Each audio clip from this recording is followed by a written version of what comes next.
अच्छा ये जाहिद भाई, एक क्वेश्चन है जी जी यार। ये जो आईआरएस ने हमने एनटीएम बनाया था, जी जी ठीक है। एनटीएम के बाद जो हमें लॉगिन और पासवर्ड आएगा, लॉगिन वो उसकी आईडी कार्ड का सीएनआईसी नंबर ही होगा। जी जी बिल्कुल बिल्कुल। अच्छा। ठीक। तो सीएनआईसी नंबर होगा और नीचे पासवर्ड वो अलग से देगा। आप तो आगे। फिर इनरोलमेंट हम लोग कैसे कब करेंगे? जैसे अगर फॉर एग्जांपल उसका सीएनआईसी तो सेम रहेगा, सिर्फ पासवर्ड भूल गया तो उसका हम फॉरगेट पासवर्ड भी कर सकते हैं, फिर इनरोलमेंट कब होगा? एनरोलमेंट होता है, मैंने बताया था आपको कल, एनरोलमेंट वो होती है कि उनके पास डाटा आपका होता है। ठीक है, रिटर्न्स आप फाइल्स रिटर्न की होती हैं, वो रिटर्न्स वगैरह जो इनकम इधर आ रही होंगी ये कंप्लीटेड टास्क में पीछे होता क्या है कि जब पहले मैनुअल सिस्टम था, जब ये आरएस बना ना 2015 के करीब, ठीक है, तो ये उन्होंने क्या किया, शिफ्ट कर दिया डाटा जो था यहाँ पे। अब उस वक्त शिफ्ट कर दिया उन्होंने। अब जो जो बंदा अकाउंट बनाएगा इसके अंदर बनाएगा, फिर ही वो जाके इस डाटा तक एक्सेस करेगा ना। ठीक है। जी जी। अब इनकम टैक्स वो पहले कर रहा था, उसकी एंटेन इशू हुआ है, लेकिन यहाँ पे इनरोलमेंट नहीं हुई। वो सिर्फ सेल नंबर और ईमेल देगा और इनरोलमेंट करके वो डाटा तक पहुंच जाएगा। पहले कहाँ पे एफबीआर पे डायरेक्ट जो वेबसाइट है उस पे होता था? नहीं, पहले होता था एक कागज आता था। ठीक है, आप वो फिल करते थे अपने हाथ से, उसके ऊपर इनकम नंबर वो जमा करवाते थे, वो ठप्पा लगा के एक कॉपी आपको एक खुद रख लेते, वो उसके बाद वो अपने सिस्टम में चढ़ाते होंगे, एक्सेल के अंदर या कहीं पे भी। ठीक है। ये बहुत पुरानी बात है, ये तो आज 10 साल 15 साल पहले की बात है, हाँ, नहीं और आप ये बता रहे नहीं नहीं नहीं, वो ये आयरस आने से पहले वो फिर भी ऐसे ही था। ठीक है। अभी मैं मुझे याद है कि 2016 16 15 में के अंदर मैं खुद जाके दो चार दफ़ा किया, क्योंकि आयरस आया ना इसके अंदर काफ़ी हो। इश्यूज। जी जी। मैं स्टूडेंट लाइफ में था तो उस वक्त पूरा पूरी डिटेल भरा करते थे, तो भाई। हाँ। जमा करवाते थे। तो वो ये जाके दो ये था। तीन चार मैनुअल में होते तो वो ये इशू था कि वो सिस्टम उनके उनके पास डाटा था लेकिन आपकी एसेस नहीं थी, तो आप इनरोलमेंट करके जाते हैं। लेकिन जो रजिस्ट्रेशन है ना, तो वो बिल्कुल ही नई चीज़ है। रजिस्ट्रेशन के अंदर तो बिल्कुल आपका, हाँ, इनरोलमेंट भी इंक्लूड हो गई, सारा डाटा जीरो से स्टार्ट होगा। ठीक है, नया। तो ये था, ये कल की बात है हमारी। अच्छा, ये समझ आ गई अब। सबसे पहले पहले टैब पे आना है रजिस्ट्रेशन। सर, अगर इसकी इनरोलमेंट मतलब अगर रजिस्ट्रेशन नहीं करते तो उसमें इनरोलमेंट की जरूरत नहीं है क्या? नहीं मतलब ये नहीं नहीं, इनरोलमेंट सिर्फ डाटा तक असेस है। और जो दूसरी है आपकी रजिस्ट्रेशन, वो बिल्कुल नहीं है। ठीक है, नया अकाउंट क्रिएट हुआ है, उनके पास कोई डाटा आपका नहीं है, नया आपका एनटीएन पहली दफ़ा ज़िंदगी में इशू हुआ है, वो बिल्कुल नहीं चाहिए। जी बिल्कुल। अब है रजिस्ट्रेशन। ठीक है, रजिस्ट्रेशन का टैब आपको नज़र आएगा आयरस से ऊपर। ये आयरस का वैसे ये कलर फ्लावर क्यों उन्होंने डाला हुआ है ये वाला? ये आप लोगों से क्वेश्चन है, ये कल आपने ढूंढ के मुझे बताना है कि ये आयरस उन्होंने ये नाम। रेड मतलब ये फूलों जैसी नजर नहीं है इसकी। फूलों जैसी नहीं होते, वो कांटे कांटे भी चुभते हैं ना लोगों को, टैक्स आता है तो वैसे वैसे ये एक इंटरेस्टिंग चीज़ है ना, देख के बंदे को पता चलता है ये क्यों इन्होंने ये वाली चीज़ क्यों रखी है। ठीक है। इसके बाद चलें रजिस्ट्रेशन के ऊपर आते हैं। तो ये फॉर्म पहले नंबर पे, फॉर्म ये ऊपर लिखा हुआ है, ये फॉर्म्स हैं सारे नीचे। ये फॉर्म ऑफ रजिस्ट्रेशन मॉडिफिकेशन, ठीक है, नया मॉडिफाई आप करते हैं। जैसे मैंने बताया, आपने नया एड्रेस अपना चेंज करना है। ठीक है, तो आप यहाँ से मॉडिफिकेशन फॉर्म, ये सिर्फ एक दफ़ा ही होना है। एक टैक्स ईयर के अंदर ये एक दफ़ा होता है, एक ही दफ़ा चेंज कर सकते हो। एक दफ़ा आपने एड्रेस चेंज कर लिया या नया बिजनेस ऐड कर दिया, अब 5 महीने बाद आपने एक नया बिजनेस स्टार्ट किया या आपको पता लगा कि नहीं अब, तो फिर मसला आता है इसके अंदर। ठीक है, तो फिर वहाँ से जाके करवाना पड़ता है। तो ये एक दफ़ा होना, ये माइंड में रखना। कैसे चेंज होना है, अब मैं अगर यहाँ पे क्लिक करूँ इसके ऊपर, ये देखिए, वो कहता है सिलेक्ट पीरियड। अब इस वक्त कौन सा चल रहा है, टैक्स ईयर 2020, 20। ठीक है। 2020। हाँ, 21 चल रहा है वैसे। ठीक है, 21 है ना, जून जो आना है। ठीक है, ये 21 है। 21 हाँ 21। ठीक है, 21, 22 नेक्स्ट होगा। तो मैं पीरियड अगर सेलेक्ट करूँ, ये देखिए, ये कहीं पे भी आपने रिटर्न भी फाइल करने है ना, पहले पीरियड सेलेक्ट करना पड़ता है। ये देखिए टैक्स पीरियड 2021।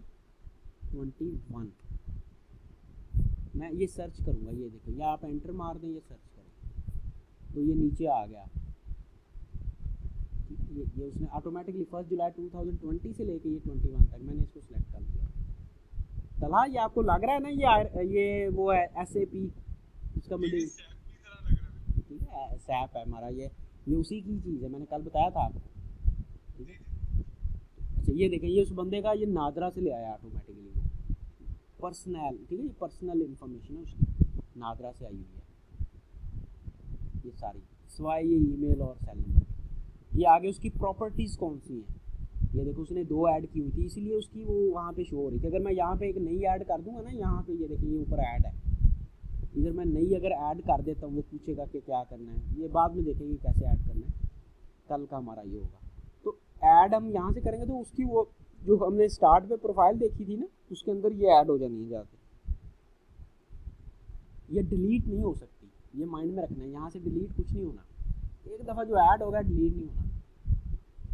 मैं पूछता हूँ किसी से क्वेश्चन कि क्यों डिलीट नहीं होना। अगर इसी तरह से फ्रीक्वेंटली एडिशन डिलीशन होती रहे तो डाटा उनके पास क्या क्या मिलेगा? हाँ ठीक या है, कल को महकमा ब्रोकर कुछ करता है तो इसको देख के करेगा ना, ये आपने ऐड किया था तो ये आपने डिलीट क्यों किया या डिलीशन क्यों हुई, जी इसलिए बिल्कुल आपने बिल्कुल। तो जो भी आप एक्टिविटी करते जाते हैं उनके पास एक लॉग क्रिएट होती जाती है, ये लॉग है। तो अच्छा इसके इसके बाद हम बैंक अकाउंट यहाँ पे अटैच करते हैं, अगर करना हो, कोई बिज़नेस मैं कर रहा हूँ उसके साथ अटैचमेंट करने की, इसी बैंक के थ्रू मेरी पेमेंट होती है, और रिटर्न के अंदर भी मैं फिर शो करता हूँ। ठीक है, तो ये बात की बातें जस्ट मैं एक ओवरव्यू दे रहा हूँ, ये करेंगे हम बाद में। फिर लिंक, मैं ये बिज़नेस के बाद इसको कुछ लिंक और कुछ करना चाह रहा हूँ, कुछ भी अकाउंट तो पीछे हो गया ना, लाइक मैं कोई कह रहा हूँ कि इस प्रॉपर्टी के साथ कोई राइट्स हैं, कोई प्लेज अगर मैंने कहीं करवाया हो, कुछ भी आप अटैच कर लिंक कर सकते हैं उसको, बैंक के अकाउंट्स को भी अलग से भी लिंक कर सकते हैं, कुछ भी। अच्छा ये अटैचमेंट है, वो 3 अटैचमेंट उधर उसने की हुई थी, ठीक है, मैं चौथी भी करना चाहूँ तो कुछ और कर सकता हूँ। लाइक यहाँ पे टेनेंसी का ये इसने शो किया था ना कि मैं किरायादार हूँ, ठीक है, तो वो कह रहा है कि इधर बिल जो एग्रीमेंट ऐड करें, क्यों करवा रहा है,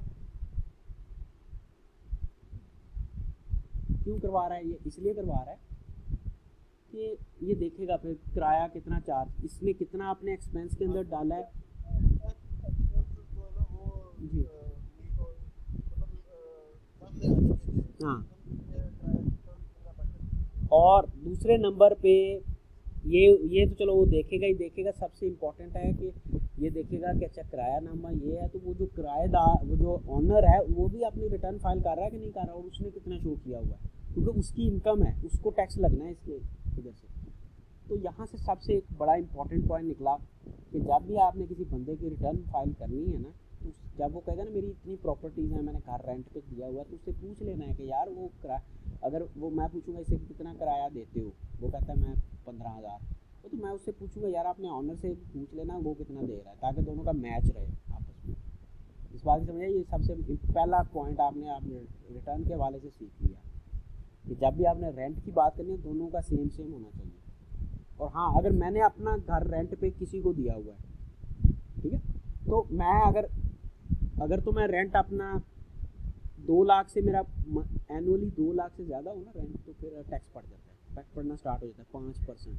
फिर इस तरह स्लैब्स बनाई हुई है, तो मैं अगर 2 लाख को डिवाइड करूँ 12 पे, तो पर मंथ अगर मुझे 16,667 रुपया आ रहा है ना, तो मेरे पे कोई टैक्स नहीं है। लेकिन अगर इससे ज़्यादा रेंट आ रहा है ना, तो फिर मुझे टैक्स देना पड़ता है लाजमी।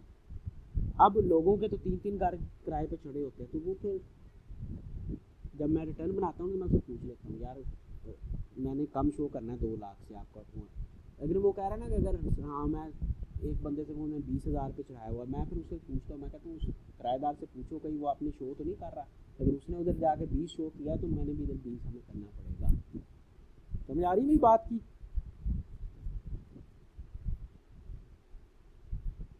बिल्कुल आ रही है समझ में, ताकि दोनों की एंगेजमेंट आ रही है।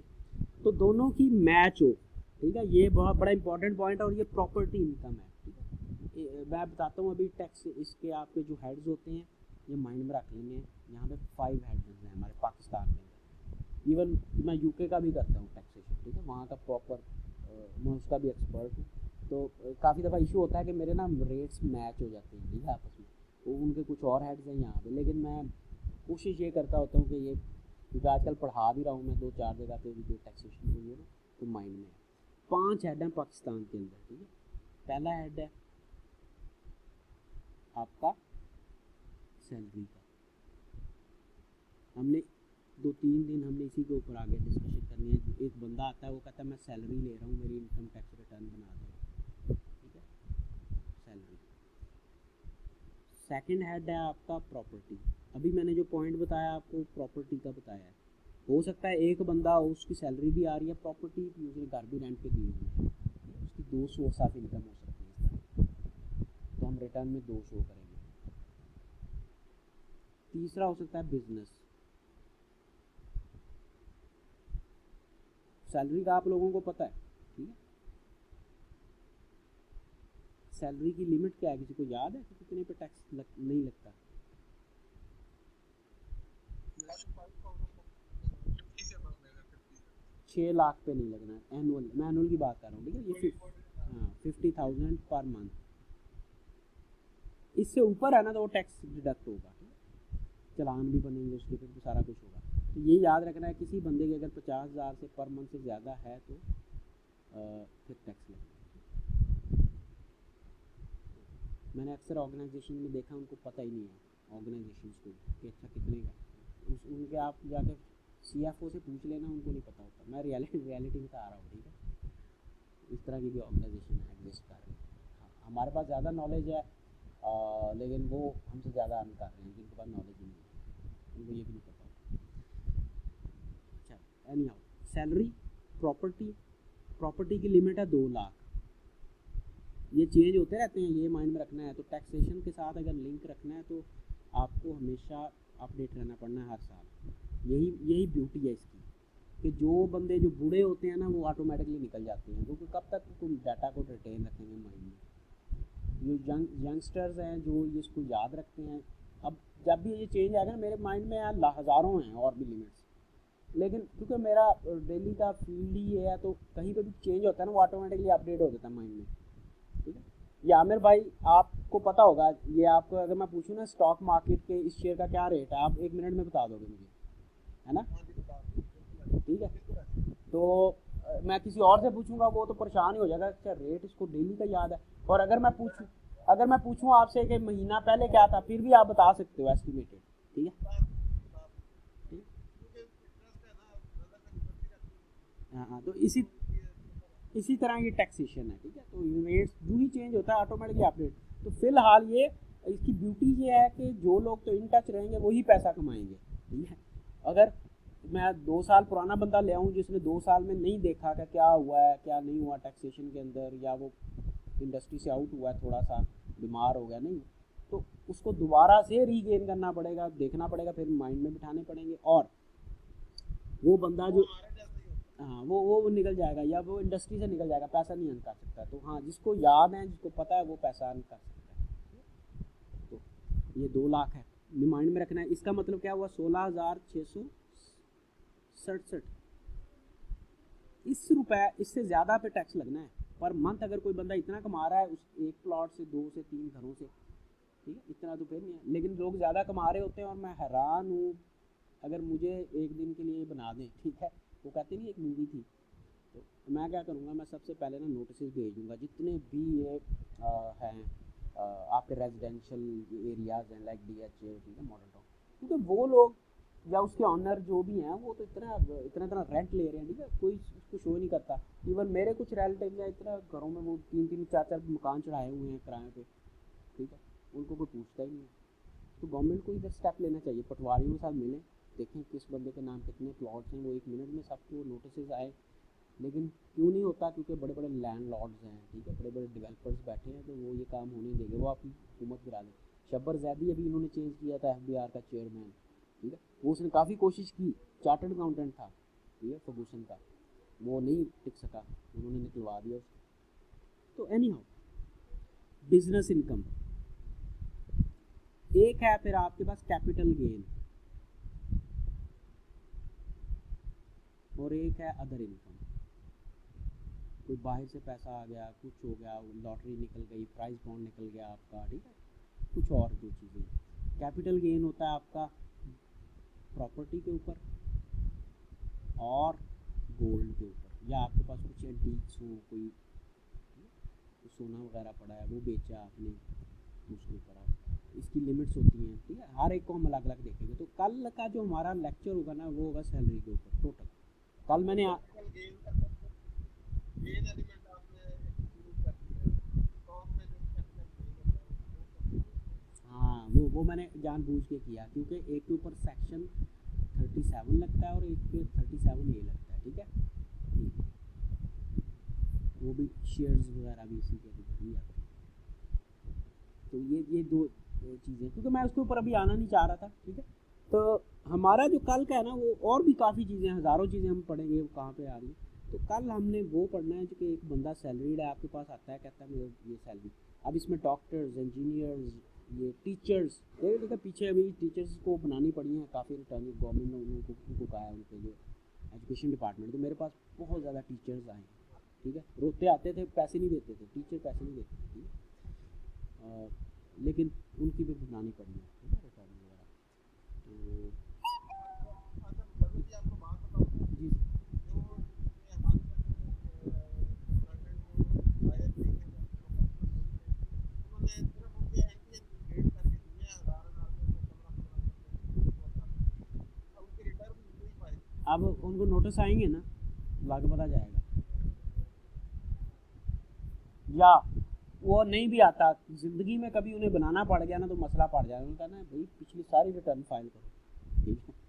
तो चांदी हो जानी है, जो आपके पास आना है 5 साल की उसने नहीं बनाई होगी ना, तो आप कहना 6,000 की बना के दूंगा, 30,000 की, जान निकल जाएगी उसकी। तो ये चीज़ें हैं, ठीक है। तो कल हम इंशाल्लाह सैलरी को देखेंगे कि यार सैलरी, क्योंकि यही सबसे ज़्यादा आपके पास लोग आएंगे रिटर्न बनाने, सैलरी वाले, डॉक्टर, इंजीनियर्स, प्रोफेशनल्स, जितने भी हैं सैलरी। तो प्रॉपर्टी तो किसी किसी की होती है, लेकिन काफ़ी होता है, बिज़नेस तो अक्सर का ही होता है, छोटी छोटी शॉप्स बनाई हैं किराना की, परचून की। शेयर्स आपको पता है एक बड़ी अच्छी फील्ड है, ठीक है। मैं भी काफ़ी इसमें इन हूँ, ग्रुप्स में देखते ही हो गया मेरा, आप कभी कभी कहीं ना कहीं में, ठीक है। हाँ जी, ग्रुप में तो मेरा आपकी बात सही, ग्रुप से ठीक अक्सर ग्रुप में हम ग्रुप ठीक। में तो शेयर्स बड़ी अच्छी चीज़ है, ठीक है। मैं इसके ऊपर भी अलग से लेक्चर्स तो मैं सोच रहा हूँ लोगों को दूँ, क्योंकि काफ़ी दुनिया आती है, शेयर्स लेने हैं, नहीं पता फंडामेंटल प्लस ये वो, ठीक, बाकी सारे टेक्निकल्स का, तो इसके ऊपर भी एक अच्छा सेशन स्टार्ट किए जा सकते हैं। चलो एनी हाउ, आज का हमारा इतना ही काफ़ी है, क्योंकि टाइम हो गया काफ़ी। तो कल जो है ना, कल मैं क्लास नहीं लूँगा, ठीक है, इसलिए क्योंकि मेरी ना यूनिवर्सिटी की क्लास है, वो मैंने फास्ट यूनिवर्सिटी में है। कल क्या सॉरी कल मैं क्लास नहीं ले सकता, ठीक है, क्योंकि अच्छा मैं, परसों लेंगे। हाँ परसों फिर मैं इसको करूँगा। और जो है बाकी, जी जी वीकेंड को वैसे ही हमने कहा था कि जुमा हफ्ता इतवार को जी जी क्लास करेंगे। जी, आप मंडे को ही इंशाल्लाह हम देखेंगे, मंडे को, ठीक है। उसके दरमियान में अगर किसी को कोई नहीं क्लियर या एनटीएन वगैरह की छोटी सी कोई आ जाता है ना माइंड में पॉइंट, वो आप वॉइस मैसेज जो है ना मुझे व्हाट्सएप पे कर सकते हैं, या इवन ग्रुप में कर लें तो और बंदा कोई रिप्लाई कर देगा, ठीक है। अच्छा, लेकिन एक प्रॉमिस आप लोगों ने करना है कि जो मैं ये एनटीएन यूज़ करूँगा ना, ये कर रहा हूँ इस बंदे का, ठीक है, इसको छेड़खानी नहीं करनी इसके उसके अंदर जा, क्योंकि ये रिकॉर्डिंग आपको मिल जानी है, आपके पास दोनों चीज़ होंगे, आप ओपन कर सकते हैं, बट इस बंदे को इशू हो जाएगा। मेरे पास चाहे बंदे किसी ने पैसे दिए हैं नहीं दिए, एथिकली मैं रिस्पॉन्सिबल हूँ उसके डाटा सेव का, ठीक है, लेकिन मेरे पास कोई ऑप्शन नहीं थी। अगर मेरा अपना अकाउंट होता तो मैं वो वहाँ से आपको सारा ऑपरेट करवाता, ठीक है। नहीं बेफिक्र है सर, मेरे ख्याल में सारे सेंसिबल लोग हैं, हाँ बाकी कोई मेरा भी काम नहीं करना पड़ेगा। हाँ, वो वही मैं, हाँ वो चीज़ सबमिट सबमिट नहीं करनी या भाई वो रिकॉर्डिंग का एंड कर दे वरना वो ज़्यादा हो जाएगी फिर। ठीक है।